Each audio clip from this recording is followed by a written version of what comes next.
Welcome back to the Forensics Detailing channel. Today we're going to quite literally be talking shit. Bird shit. Lil guns down, Lil guns down, Lil guns down in the ground. Lil guns down, boy, or I will lay you down.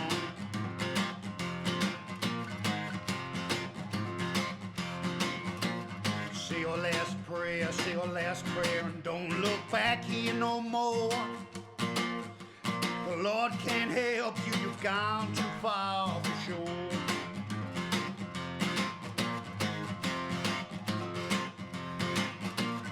I'm on the highway, hitting county loud, singing all the time.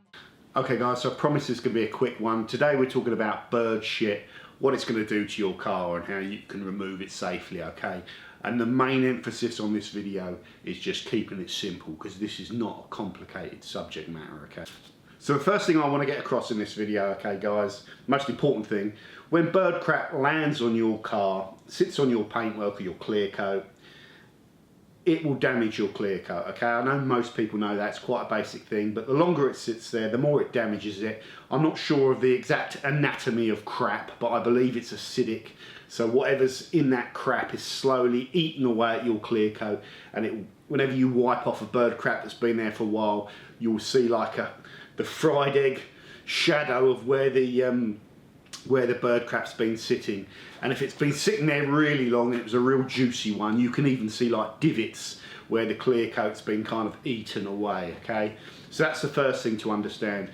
Bird crap sitting on your clear coat will etch it, I think is the word most people use. The second most important thing about bird crap is if you remove it brutally, you can inflict loads more damage, and that will typically be scratch damage, okay? So you don't have to do it, it's not rocket science, this subject matter. We're going to be keeping this video short and very sweet, but if you go in and you just rub it with a bit of tissue and it's all dry and you grind it around, you can do some pretty nasty damage on clear coat with removing bird crap. And I've seen enough of it where I've polished a mate's car and like they've gone back in and wiped a bit of bird crap, and even if they've used a microfiber, they've just gone in and sprayed it with some detail spray and rubbed it and scratched the hell out of it. So if you do it wrong, you can do a lot more damage than you would if you do it correctly. So that's why we're shooting this video. Now the third most important thing, guys, with bird crap, okay, there are essentially two scenarios, okay? There's the wet scenario and the dry scenario, okay? So the wet scenario is basically a bird craps on your car, and for whatever reason, it's usually luck, you spot that pretty quickly that it's done it. Like with this one I spotted today, Jesus, you couldn't miss it. You know, Stevie Wonder would have noticed the amount of crap on the Gulf this morning. Some bird really pulled the lever on me today. So the wet scenario, you spot it quickly. You know that the crap, pardon my language, hasn't been sitting there too long and it hasn't dried and it's still wet, okay, and that's the best scenario. The second scenario is that the bird has crapped on your car, your paintwork, you haven't spotted it, and it's sat there for a long time, could be days, could be weeks, could be months sometimes, okay, and it's done, that crap has done all it can do, and it's done its damage to your paintwork, and there's nothing you can do about it. And it's dried and it's now hard to remove. That's the second scenario. I've seen on some of the forums that people are saying, well, you know, people let birds crap on their car and it dries, so it's the owner's fault, you know, you've got to keep an eye on it. You know, that's a load of old rubbish. You're not going to be looking at your cars every minute of the day, you know, you're not going to be camping out there with the old binoculars on bird patrol 24/7. You will not always be able to notice when a bird's crapped on your car for whatever reason, 1,000,001 different reasons. The point being, it's not anybody's fault, it's not your fault.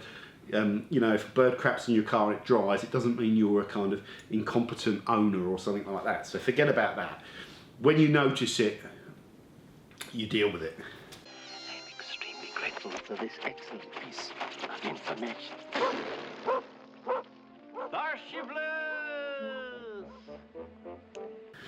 Okay, the next most important thing about the whole bird crap issue you will spot bird crap on your car 9 times out of 10 when you go to use your car, and it will be an inconvenient moment, okay? So it'll be probably first thing in the morning, you get up, you're in a rush, you're going to work, you come out, and then it's like the old, you know, the old psycho noise kicks in, because you spot all this shit on your car and you're in a rush and you've got to go to work, okay?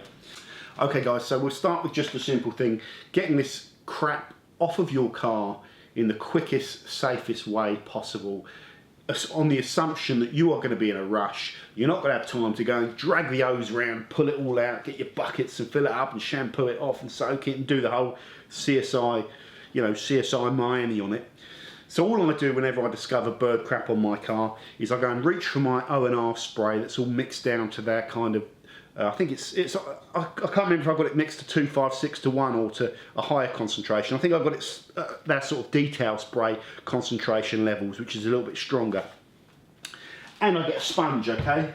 So I'm lucky enough to have the Optimum BRS, which is a real premium kind of sponge, you know, if you're into your kind of detailing, and it's got, you know, it's got all the kind of fins in it and all that. It's the bell's whistle. But from just being into this and from getting freebies and stuff, I've got all sorts of different sponges. So I've got these microfiber coated sponges, which are quite handy as well, all the way through to the old kind of JML 50p sponge that you can get on eBay. I think this might have even been cheaper than that, like 3 of them for £1. They cost nothing. They're handy to have, okay? So typically, if I see bird crap on my car that's relatively fresh, I go and get my O&R concentration, I spray it onto the bird crap, okay, and I can tell as soon as I start spraying it how fresh and how bedded down it is. You know, that sounds really sad, isn't it? That is really sad. But, you know, if it starts moving as you spray it, you know you're going to have an easy time. You allow that O&R to soak, you know, just give it time to soak in, and you'll see it start kind of dispersing the old bird crap. I don't want to sound too technical here because it's not technical. We are just cleaning shit, quite literally, okay?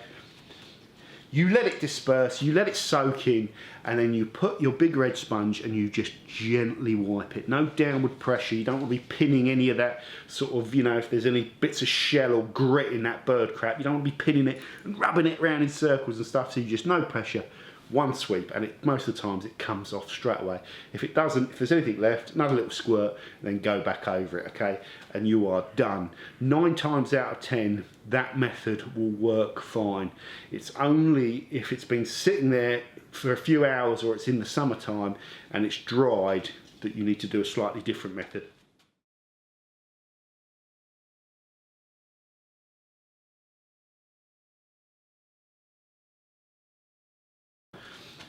Okay, so the second scenario is that the crap has dried on your clear coat, okay? It just seems funny saying the word crap in a video, but, you know, I'm not going to start using the word poo-poo, you know, we're all adults here, so crap's good enough.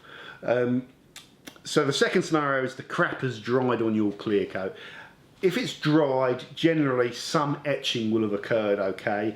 If some etching has occurred, you know, you can forget about the stopwatch panic. You've got to get it off quickly. You're going to need to be polishing it, okay? If it sits on there for weeks, you know, it'll carry on damaging it. So you need to get it off as soon as you see it. But, you know, don't need to panic, you know. You know, it's not the end of the world. You know, it's not difficult to remove the type of etching that's left behind by most bird poo, unless it's really sat there for a long, long time, okay? So the second scenario, it's dry, it's rock solid. And again, we're keeping this video simple. All you do is you get your 50p JML sponge from eBay, okay, or whatever sponge you've got. You know, these microfiber ones are quite good as well, but these can be expensive. So your 50p JML sponge will do. If you don't keep it soaked in your O&R concentrate, I'd suggest you should do that, because it's always handy to have that ready to go for these little things, you know, generally. If you don't, then just soak it in water, squirt the surface with the O&R, squirt the bird poo with the O&R, plunk your sponge on top of the dry bird poo, and go away and have a cup of tea, okay? And that's it. And you know, you get why. Obviously, you want this sponge to be nice and wet, okay?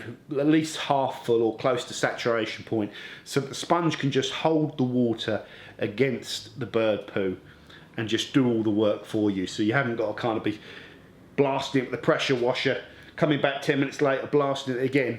The sponge will just keep it wet, and keeping it wet with the O&R as well, which helps break it down, will do all the work for you. So when you come back after 20 minutes, half an hour, take it off, have a look at it, just give it a very gentle wipe. Again, avoid just rubbing it round in circles, because that's what does all the damage. You just wipe over it once, and what you want is for the sponge to just, or for the bird poo, sorry, to just come off. You know, so it just all comes away with that one swipe. If it does, then you know that it's soaked through properly. If it doesn't, then just do your one swipe, turn your sponge over, okay, mist on that side, plonk it back down again, as long as it's still nice and wet, the sponge, okay. If it isn't, get it a bit wetter, and then go away and leave it, and what will happen is it will soak that next bit.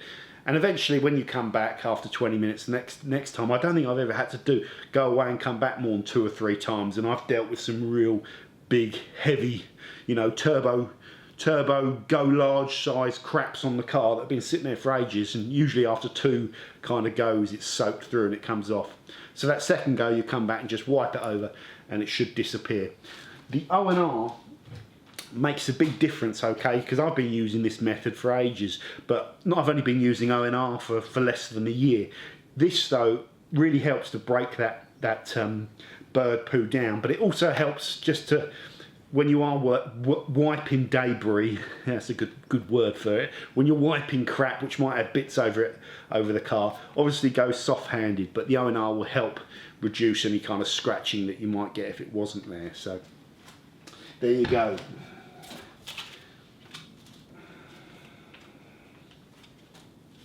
Like I said, this is my in-depth notes. It's got about 4 or 5 points on it.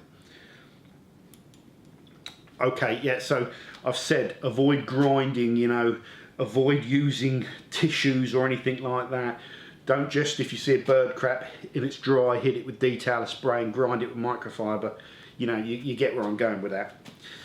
The next thing, okay, so if that bird crap has been sitting on that car for a while, and there is the old kind of shadow, like the etching where the bird poo is done, you need the right light sometimes to be able to spot it, then more often than not that etching is removed very easily just using a finishing polish, okay. It's not unless that bird crap has been sitting there for months and you can even feel the bump in the clear coat. If you can ever feel it, you're in trouble, you know, in terms of correcting it, and you'll have to go in with either wet sanding or compounding if it's really sat there for ages. And it is possible that it can go right the way through the clear coat as well, okay, in bits, okay. So just bear that in mind, but 9 times out of 10, if there is etching there, just a very gentle polish, very slowly. I'll use the rotary with a smaller pad, just work that area with a polish. That will do 9 times out of 10. It's only an old salty Swedish sea dog out there from the salty seas, you know. Up in the air and in the ferretin. Not the burden, look at the fleet. Okay guys, so I just wanted to keep this one short and sweet. This is after all talking about cleaning crap essentially. So I didn't want to overcomplicate it. This is just how I do it, and O&R has been a big thing for me in terms of making bird crap just a little bit easier and more practical to remove quickly. But if you've got any unusual methods or methods that you do that you think are quite cool, let us know and comment on the channel, because it's a good one. It's a good one where I can pick up some tips from you guys as well. As always, the 2 things I wanted to get across in this video is the fact that that bird poo can cause that marring damage, and when it does, you know, you have to polish that out. The second thing with bird poo that we mentioned before is that if it does dry and you remove it recklessly or dryly with tissues or microfiber where you haven't got it all soft and you're grinding it around, that's where you can do some nasty scratch damage. So avoid that. You know, you can follow the method I've done here. It works, guys, it really does. And it's easy as well. And that's the most important thing, because when you spot bird crap, it's going to be at an inconvenient time when you're in a rush. So the methods need to be quick, and those methods need to be ones that you can just reach for something and fix the problem, and not have to get all your detailing paraphernalia out, if you like, to fix the problem. So that's kind of how I wanted to approach this video. Okay guys, thank you very much for watching. I've been wanting to tick the bird crap kind of box, if you like, for videos on the channel for ages, but I've just been waiting for the right sort of crap to come along, if you pardon the expression. So I was actually half pleased when I saw all this crap over the car this morning. And again, the missus thought I was mad because I was out there with the camera filming bird crap, but it comes with the job. So thanks very much for watching, guys, and I'll see you again shortly on the Forensics Detailing channel. Johnny will.